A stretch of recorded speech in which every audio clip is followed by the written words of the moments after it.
Bismillahirrahmanirrahim. Assalamualaikum warahmatullahi wabarakatuh. Sahabat Villa, dimanapun berada, kita tahu semua saat ini bumi Arema, kota kelahiran saya, dan juga ini adalah simbol dari salah satu klub kesayangan kami, Arema. Dan saya diberikan oleh seseorang yang memang beliau juga pernah menjadi bagian penting dalam perjalanan Arema Indonesia, di mana salah satunya adalah sebagai guru spiritual ya, yang cukup ternama di kota kami. Sahabat Villa, izinkan saya Selvi Makrezi Andriani, saya seorang pejuang keajaiban, dan ketika saya mendengar berita tentang peristiwa tadi malam, ini adalah tanggal 2 Oktober 2022. Saya merekam kembali video ini secara singkat, merangkum 3 sesi video rekaman beserta seorang korban yang selamat dari peristiwa Stadion Kanjuruhan tadi malam. Namanya Mas Sandy, seorang siswa SMK 11 malam. Singkat kata, saya mendapatkan banyak pelajaran dari kisah beliau. Sekaligus yang terutama adalah bagaimana keajaiban atau ma'unah atau pertolongan Allah itu hadir pada siapapun yang dia kehendaki. Salah satunya kepada Mas Sandy ini.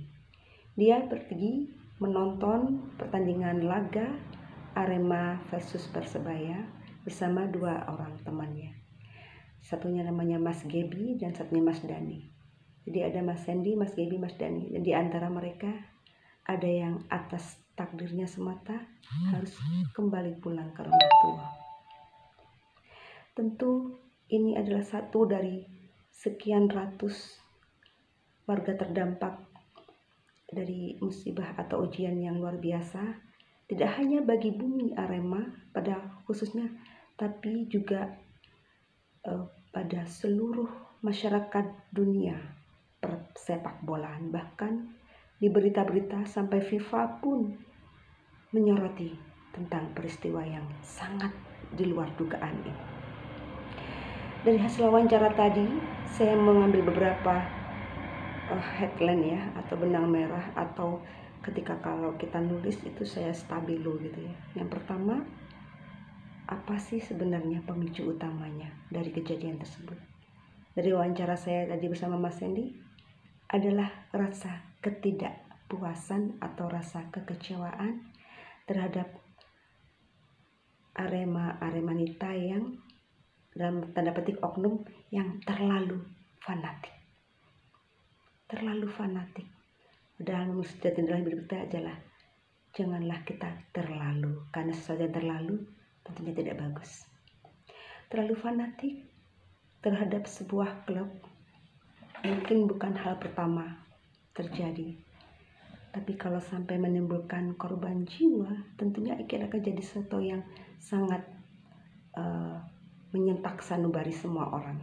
Dan itu pula yang saya rasakan di sesi pertama, bagaimana saya mewawancarai ketika seseorang masih ada trauma yang sangat baru saja masih hangat-hangat dialaminya. Jadi Mas Sandy ini masuk ke hospital, tepatnya di RSUD Panggung, sekitar jam 1 malam, dan beliau belum dapatkan penanganan sehingga harus dirujuk ke puskesmas terdekat. Di sana beliau baru dapatkan tabung oksigen. Jadi beliau itu sempat yang terinjak-injak, bahkan kata beliau, ini tubuh orang, saya di atasnya dan saya ketumpuk orang lagi.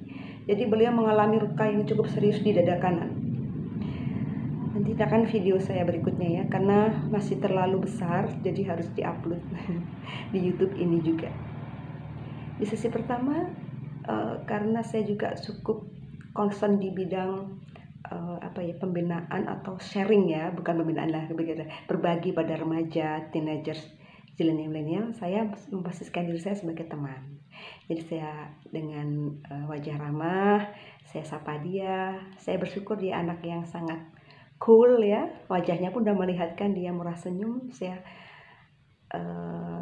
sangat kagum sama beliaunya ya. Istilahnya kayak nggak kelihatan kalau dia habis mengalami peristiwa yang sangat dahsyat itu. Saya sapa dia di sebelah saya ya. Terus saya tanya dulu sekolah di mana, namanya siapa, hobinya apa. Nah, salah satu hobinya memang main futsal, terus juga pintar voli, dia masuk ke dalam klub voli malahan, dan dia juga mendukung Arema sebagai klub sepak bola kesayangannya. Barulah saya mulai bertanya, oh iya, sering nonton Arema main? Ya, sering benar gitu. Boleh dicoba ceritakan apa yang terjadi tadi malam? Saya hanya bilang begitu, dan dia mulailah bercerita, dia bertutur.